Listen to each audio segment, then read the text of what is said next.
প্রিয় শিক্ষার্থী, সুশান্ত এডুকেশনের পক্ষ থেকে সবাইকে স্বাগতম। আশা করি তোমরা ভালো আছো। তো এর আগে তোমরা যারা আমার দুটা ক্লাস করছো, এটা হচ্ছে আমার 3 নম্বর ক্লাস এবং টাইপ হচ্ছে 2। এই টাইপ 2 করে তোমরা শিওর 3 মার্কস পাবা, আমি এটা গ্যারান্টি দিচ্ছি। 100% তোমরা এই টাইপ 3 থেকে টাইপ 2 থেকে 3 মার্কস শিওর পাবা। তো ওই 3 নম্বর টাইপকে আমি বিভিন্নভাবে সাজাইছি, এখানে 3টা সিরিয়াল সাজাইছি। দেখো, প্রথমে দেখবা কৌণিক ভরবেগ সম্পর্কে, mvr ইকুয়াল ns ভাগ 2 পাই, এবং দ্বিতীয় যে থাকবে ই শক্তি শোষণ কিংবা বিকিরণ hc ভাগ ল্যামডা, এবং 3 নম্বর যে থাকবে সেটা হচ্ছে আপেক্ষিক পারমাণবিক ভর নির্ণয়ের ক্ষেত্রে। এখানে বাবা দেখবা সূত্র দেখা যাচ্ছে মৌলের একটি পরমাণুর ভর কার্বন 12 আইসোটোপের পারমাণবিক ভরের 1/12। তো তোমাদের একটু আমি বলে রাখবো যে কার্বন 12 আইসোটোপের পারমাণবিক ভরের 1/12 যে আছে না, এটা একটা ফিক্সড মান কিন্তু আমরা জানি। এই ফিক্সড মানটা আমরা লিখবো সূত্র আকারে 1.66 × 10⁻24, এটা লিখে রাখবো। তা যাই হোক, আমরা কথা না পারে আমরা প্রথম এই কৌণিক ভরবেগ সম্পর্কিত যাবতীয় যে অঙ্কগুলো আমাদের করতে হবে সেগুলো আমরা এই লেকচারে ডিটেলসে আমরা জেনে নিই। তো আমরা এখানে একটা প্রশ্ন দেখতেছি যে এম শেলের ব্যাসার্ধ 4.77 অ্যাংস্ট্রম হলে উক্ত শেলের ইলেকট্রনের বেগ কত। তো এই প্রশ্ন সলিউশন করতে গিয়ে আমরা যেটা দেখব যে এই পাশে যা যা মান আছে তা আমরা প্রশ্নের খাতার ডান পাশে সেগুলো আমরা লিখে রাখবো, একটা টান দিয়ে লিখবো। যে দেখা যাচ্ছে কি, দেখো এম শেল, বলো তো দেখি এম শেল বলছি, তাহলে এম শেল মানে কি, কে এল এম, অর্থাৎ আমার এন এর মান হচ্ছে কত বলো, 3। এবং এম শেলের ব্যাসার্ধ যদি 3 হয়, তাহলে এখানে দেখা যাচ্ছে ব্যাসার্ধর কথা বলছে। ব্যাসার্ধ মানে কি বলতো দেখি, আর অবশ্যই তোমাদের এখানে লিখতে হবে যে শক্তি স্তর n ইকুয়াল 3, এবং ইলেকট্রনের ব্যাসার্ধ, ইলেকট্রনের কক্ষপথের ব্যাসার্ধ আর ইকুয়াল মান। দেখো একটা বিষয়টা লক্ষ্য করছো কি, 4.77 অ্যাংস্ট্রম, এটা মানে কি উচ্চারণ করতে দেখি, অ্যাংস্ট্রম। অ্যাংস্ট্রম মানে কি জানো, 10⁻⁻10। অ্যাংস্ট্রম মানে কি বলো, 10⁻⁻10। তো এখানে দেখো তো ইলেকট্রনের ব্যাসার্ধ মানে কি দেওয়া আছে কত, 4.77। এর উপর একটা জিরো দেওয়া আছে না, এর উচ্চারণ হবে অ্যাংস্ট্রম। অ্যাংস্ট্রম এর মান তোমাদের হয়তো জানো না, তো আমি বলে দিচ্ছি। এই মানটা হচ্ছে 10⁻⁻10 মিটার। তো যাই হোক, সমস্যা নেই, আমরা একটা শিখে ফেললাম যে এটা কি এ অ্যাংস্ট্রম বলা হয়, যে অ্যাংস্ট্রমের মান কত, 10⁻⁻10 মিটার। তো এখন আর কি কি মান দেওয়া আছে, তোমার কি বলছে দেখো, এম শেলের ব্যাসার্ধ এত হলে উক্ত শেলে ইলেকট্রনের বেগ কত চাইছে। তা আমরা মুখস্থ মানগুলো আমরা কি জানি, প্লাঙ্কের ধ্রুবক h ইকুয়াল কত, 6.626 × 10⁻34 জুল সেকেন্ড। তোমাদের একটা বলি, তোমাদের এককগুলো কিন্তু অবশ্যই ইম্পর্টেন্ট, এককগুলো দিতে হবে, তার সাথে বাংলা ভাষাটাও দিতে হবে, তাহলে স্যার মার্কস কাটবে। এবং আরেকটা মান আমরা জানি পাইয়ের মান, পাইয়ের মান কত, 3.1416। আমার মান দরকার হচ্ছে কত দেখি, ইলেকট্রনের বেগ। তো আমরা কি জানি দেখো তো, আমরা জানি যে ইলেকট্রনের কৌণিক ভরবেগের সূত্র হচ্ছে mvr ইকুয়াল ns ভাগ 2 পাই। দেখো আমি যদিও এখানে লিখে দিচ্ছি আজকে mvr, এই লেকচারে mvr ইকুয়াল ns ভাগ 2 পাই দিয়ে আমরা অঙ্ক করব। তো আমরা কিভাবে বুঝবো যে আমরা এই সূত্রটাই প্রয়োগ করতে হবে, তাদের উদ্দেশ্যে বলতেছি। তোমরা দেখলেই, প্রশ্ন দেখলেই বুঝতে পাবা যে এম শেলের ব্যাসার্ধ, এম শেলের ব্যাসার্ধ এত অ্যাংস্ট্রম হলে উক্ত শেলের ইলেকট্রনের বেগ কত। আমরা যে একটু আগে যে দেখলাম যে এখানে 3টা সূত্র দিয়েছিলাম, একটা হচ্ছে শক্তি শোষণ কিংবা বিকিরণ, এবং একটা দিয়েছিলাম আপেক্ষিক পারমাণবিক ভর। সেই সম্পর্কে কোনো কথা এখানে বলছে বলো তো দেখি, সেই বিষয়ে কোনো কথা এখানে বলা হয় নাই। তো আমরা এখানে যদি একটু লক্ষ্য করি যে mvr ইকুয়াল ns ভাগ 2 পাই সম্পর্কে আমাদের মান বের করতে হবে কার, বলো তো দেখি, বেগের মান বের করতে হবে। তো এম এবং আর যেটা আছে, তো ওইদিকে গেলে আমরা তো শিখছি এটা আছে গুণ আকারে আছে, ওইদিকে কি হবে বলো তো, সেটা ভাগ আকারে আসবে। কি আকারে আসবে, ভাগ আকারে আসবে। তো এরপর তো আমরা অবশ্যই জানি এদিকে যদি সমান যদি থাকে তাহলে বলে দিয়ে কি দিতে হবে, বা।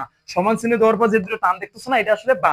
আর একটা দিক খেয়াল রাখবা, তোমার সমানের নিচে সমান চিহ্নগুলো দিলে দেখতে যেমন ভালো দেখা যাবে এবং অঙ্কটা করতে অত সুবিধা হবে। তো ভি ইকুয়াল আমরা লিখবো, এখানে মান কি, এন এর মান বলো তো কত, এন এর মান আছে 3, এস এর মান কত বলছে 6.626 গুণন 10⁻34, এবং 2 পাইয়ের মান কত মুখস্থ করছো দেখো তো, 3.1416 গুণন এম এর মানটা কত আমরা মুখস্থ করছি বলো তো দেখি, এম এর মুখস্থ হচ্ছে 9.11। আমি অবশ্য এখানে এম এর মানটা লিখি নাই, তোমরা অবশ্যই লিখতে পারো এম এর মানটা। এম ইকুয়াল 9.11 গুণন 10⁻31 কেজি ইলেকট্রনের ভর।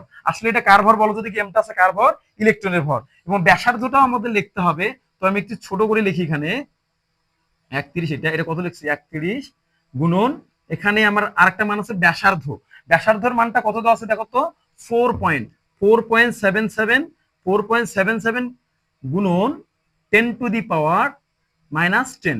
আসলে এখানে তোমাদের যে বিষয়টা মনে রাখবা যে ক্যালকুলেটর অবশ্যই চাপবো কিভাবে, দেখো এই ভাগের উপরে দেখো অনেকগুলো সংখ্যা আছে, আবার ভাগের নিচে অনেকগুলো সংখ্যা আছে।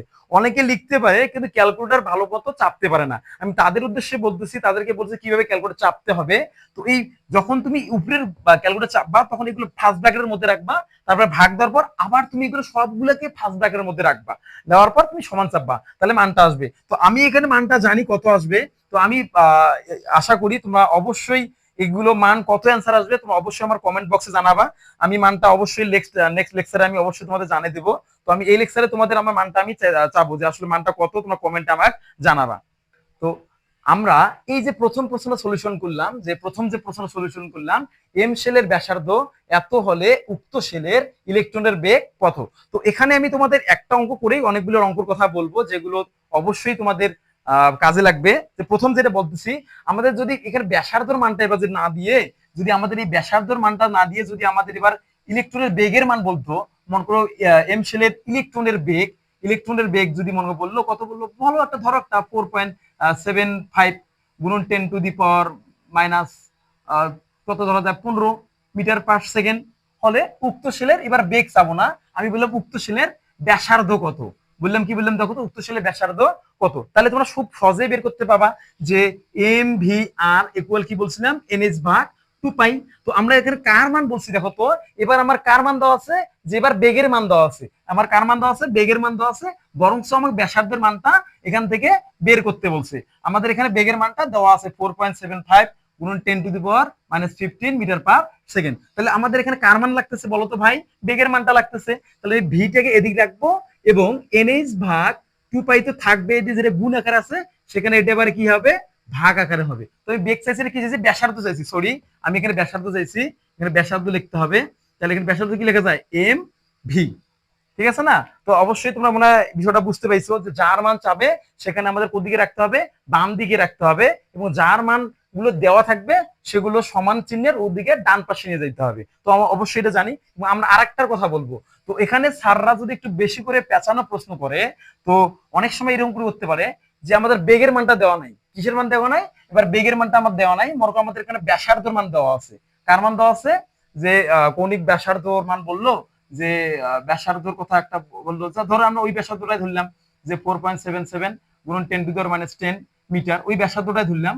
তখন এবার প্রশ্নটা বললো উক্ত শেলের ব্যাসার্ধ না, আমরা এখানে ধরবো উক্ত শেলের ব্যাসার্ধ বলি নাই, উক্ত ইলেকট্রনের ভরবেগ কত, উক্ত শেলের ভরবেগ কত, ইলেকট্রনের ভরবেগ কত, ভরবেগ কত, ইলেকট্রনের ভরবেগ কত। তো আমি তাদের উদ্দেশ্যে বলবো, দেখো আমার প্রশ্নটা আমরা যেটা পড়ছি যে এম ভি আর ইকুয়াল NH ভাগ 2 পাই, খুব মনোযোগ দিয়ে শোনো কিন্তু। দেখো আমি কি বলছিলাম যে ইলেকট্রনের ভরবেগ কত, তো আমি ওই প্রথম 1 নম্বর লেকচারে বলছিলাম যে ভরবেগ, ভর এবং বেগের গুণফলকে কি বলা হয়, ভরবেগ। আর আমি তোমাদের কাছে কি চাইছি, দেখো তো ভরবেগ চাইছি। তাহলে ভরবেগ যদি তোমরা বের করতে হয় তাহলে এমভিটা পুরোটাই এখানে রাখতে হবে। তোমাদের প্রশ্ন আসতে পারে ভাই এর আগে তো আপনি শুধু একটা রাশি এখানে রাখছেন, এদিকে এবার এতগুলো রাশি করে রাখলেন কেন, দুটো রাখলেন কেন? কারণ তুমি দেখো এর আগে তুমি যেটা করছো ব্যাসার্ধ ছিল কিংবা সেখানে বেগ ছিল, কিন্তু এখন কি সেটা দেখো তো ভরবেগ, ভর এবং বেগের যেটা গুণফল তাকে বলা হয় ভরবেগ। এরপর কি লেখা যায় NH ভাগ 2 পাই। তাহলে কাকে এদিকে আনতে হবে বলো তো দেখি, এমভিটা তুমি রাখো, তাহলে আর কে এদিকে আনতে হবে এবং মান বসাইলে তোমাদের অ্যান্সারটা পেয়ে যাবা। এবং অফকোর্স দেখবা এর মানটা যে আসবে, ভরবেগের একক বলো তো কি, মিটার পার সেকেন্ড অবশ্যই, কিন্তু ভরের আরেকটা একক কি হবে, কেজি মিটার পার সেকেন্ড। তোমরা যদি এই এককগুলো দিতে ভুল করো তাহলে কিন্তু স্যার মার্কস কাটতে পারে, ঠিক আছে না। তো আমাদের এককগুলোর দিকে একটু সচেতন থাকতে হবে। এরপর তোমাদের আরেকটা বিষয় খুবই খুবই খুবই খুবই ইম্পর্টেন্ট, যে অনেক স্টুডেন্ট ভুল করে ফেলে, আমি তাদের উদ্দেশ্যে বলতেছি। আমাদের মনে করি কিছুই দেওয়া নাই, যে ব্যাসার্ধ কিচ্ছু দেওয়া নাই, আমাদের সরাসরি বলছে কি জানো, যে এম শেলের, এটা অবশ্য পরিবর্তন হতে পারে। তো আমি একটা প্রশ্নই অনেকভাবে কিভাবে আনসার করা যায়, কিভাবে প্রশ্ন আসে সেগুলো তোমাদের দেখাচ্ছি। বলতে পারে এম শেলের কৌণিক ভরবেগ কত, বলো কি বলছিল, কৌণিক ভর বেগ কত। তো আমি তোমার উদ্দেশ্যে বলছিলাম, আমি কৌণিক ভরবেগ যখন বুঝাইছিলাম তখন তো বলছিলাম যে ভরবেগ মানে ভর এবং বেগের গুণফলকে ভরবেগ বলে, কিন্তু যখন কৌণিক কথা লাগাবে তখন কিন্তু যেহেতু বৃত্ত, এটা উপবৃত্ত বা বৃত্ত দুটাই বলা হয়, তো যাই হোক এখানে আর এর হিসেবে কাউন্ট করতে হবে। তাহলে আমরা যদি কৌণিক ভরবেগের কথা বলে তাহলে সরাসরি কিন্তু আমরা NH ভাগ 2 পাই, এখানে কিন্তু আমাদের অন্য মান লাগবে না। তুমি যদি বলতে পারো ভাই এখানে তো অন্য মান দেয়া নাই, ভরের মান তো মুখস্থ হোক, কিন্তু বেগ এবং ব্যাসার্ধের মান তো কেউ দেওয়া নাই, তাহলে আপনি এখান থেকে কেমন করে আপনি কৌণিক ভরবেগ করবো? তোমাদের জানতে হবে এই কৌণিক ভরবেগ মানে পুরাটা। কৌণিক ভরবেগ মানে কি বলছিলাম বলতো দেখি? পুরোটা। তাহলে আমরা পুরোটাই এখানে রাখবো, এবার রাখার পর এদিকে আমরা মান বসাই দিব। এন এর মান কত বলতো দেখি? তখন এগুলো লাগবে না, এগুলোর মান যেহেতু আমাদের নাই তো এগুলো আমাদের কিছুই লাগবে না। অবশ্য খালি এটাই লাগবে যে এন এর মান 3, আর বাদ বাকি তো এগুলোর মান তো ফিক্সড, এগুলোর মান তো তোমরা জানো ফিক্সড, এবং পায়ের মান তো জানো তোমরা ফিক্সড। বাকি তো আমার লাগতেছে শুধু কি যে এন এর মান, এন এর মান তো তোমরা তো জানো 3, এবং মান বসিয়ে দিবো এখানে 3, তারপর বসাবো 6.626 গুণন 10⁻34 2, এবং পায়ের মান তো জানো 1416, মান বসিয়ে দিলে আসলে কৌণিক ভরবেগের মান পাওয়া যাবে। তো আমি আশা করি তোমাদের এই লেকচারটা মধ্যে তোমরা এই কৌণিক ভরবেগ সম্পর্কিত এমভি আর এনএস বা 2 পাই সম্পর্কে যে গাণিতিক সলিউশন গুলো আমি করাইলাম সেগুলো থেকে তোমরা অবশ্যই শিখতে পাইছো, এবং যদি শিখে থাকো তাহলে অবশ্যই আমাকে জানাবা, আর যদি নাও জানতে পারো, যদি বুঝতে না পারো অবশ্যই আমার কমেন্টে জানাবা, আমার সঙ্গে শেয়ার করবা, তাহলে আমি এগুলো নিয়ে আরো লেকচার দিব, তাহলে তোমরা বুঝতে পারবা আরো ভালোভাবে। আর যদি তোমাদের এই আমার লেকচার গুলো যদি ভালো লেগে থাকে অবশ্যই আমার পাশে থাকার জন্য সাবস্ক্রাইব, লাইক এবং শেয়ার অবশ্যই করতে হবে, আমি তোমাদের কাছে এটা প্রত্যাশা করতেছি। ধন্যবাদ, ভালো থাকো।